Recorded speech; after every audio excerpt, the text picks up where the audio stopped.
Okay, so in this video, I'm going to show you how to sew a dart. A dart is a fold essentially that is used in clothing to make your garment more fitted.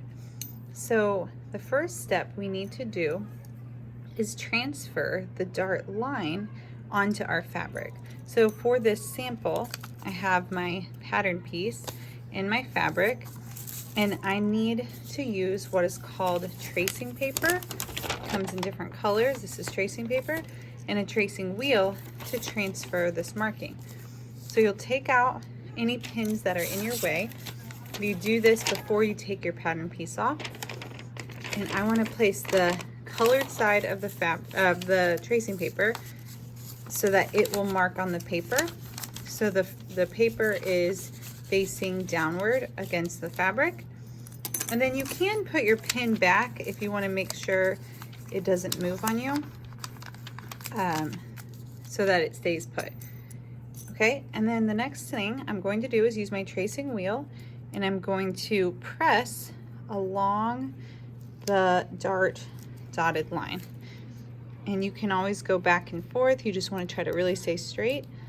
Sometimes darts have dots on them that kind of help you see the points. You can even make crosswise marks on them to just help you know where to fold the dart. So there you have it. I've transferred my marking, and the way you know it worked is you take off your pattern piece.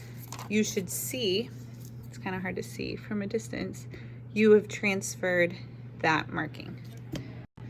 I want to point out that on your actual garments that you sew, you may see darts on the bodice front, or even in a skirt in the waistline.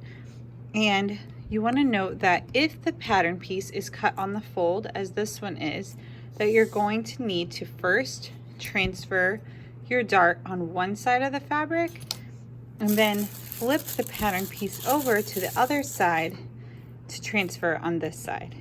Another option would be, while the fabric is still folded, to mark both sides, but no matter what, by the end you want to have a dart on either side so that you're symmetrical. So don't forget to transfer your darts before taking off the pattern pieces, and to make sure you've transferred them everywhere. Now to sew my dart, I want to first pin the dart in half. So dart markings are meant to be transferred on the wrong side of your fabric, and so I'm going to bring my triangle essentially and fold it in half, and I want to make sure that it's folded in half evenly. So the first thing I do is I find the point of my dart and I make sure it is exactly on the fold, and I place a pin near the point so it can't move. Then I go to the widest end, and remember those little dots that we transferred? I can see that this point and the point over here need to match. So what you can do is poke your pin through the point until it lines up with the point on the other side, and that way you know it's folded perfectly in half. And then go ahead and poke that pin through. And finally, you can do one more pin in the middle just for good measure. So now I know my lines are completely lined up and it is folded in half. And now I'm ready to sew. To sew my dart, I want to start at the widest end, and I'm going to just line my machine up with the dotted line that I've transferred.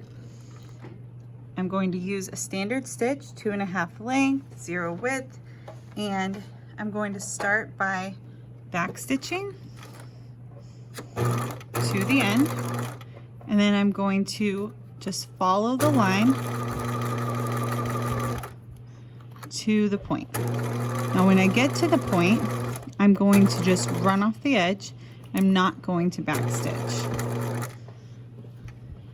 So I'm going to leave my tails long and pull it out, and then I'm actually going to hand tie the end of the dart together. And by hand tying, we're going to do a triple knot. By hand tying, I will ensure that I don't have a pucker that would be formed from back stitching. which would not be flattering at the point of the dart. And this way I'm still securing my ends. It's a little tedious to tie a hand knot with thread, but you want to do that 3 times. Okay, then I can trim my threads nice and close to the fabric. And then the last step is to press my dart. So to press my dart, I want to make sure it's pressed to one side. On a bodice, if the dart is sideways like this, you'll want to press it downward. On a skirt, if it's vertical, or on a bodice, if it's vertical, you're going to want to push it to the middle.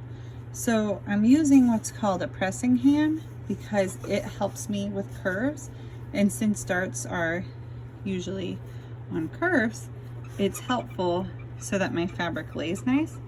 I'm just going to press it to one side and make sure it's laying flat. You don't want a point or a pucker at the end, so by shaping it over the pressing hand, you can better smooth out the end of the dart, like so. And then the outside, you shouldn't have a pucker, you should have a slightly curved out piece that looks like this.